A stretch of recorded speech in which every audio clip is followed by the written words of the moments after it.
তো বিসমিল্লাহির রহমানির রহিম, চলে আসলাম আপনাদের মাঝে। আমি জুমির, আশা করি সবাই ভালো আছেন, আমিও ভালো আছি।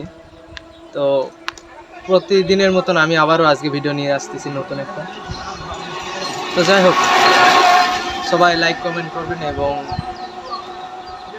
কিছু হুজুর আমাকে দেখে গালি দিল, যাক বিষয় না, আস্তাগফিরুল্লাহ। যাই হোক, মানে স্কেটিং এমন একটা জিনিস হয়ে গেছে যে মানুষ গালি দিবেই, এটা আপনার সহ্য করে রাখতে হবে। তো বেশি কথা না বলে চলুন ভিডিওতে চলে যাই।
আচ্ছা।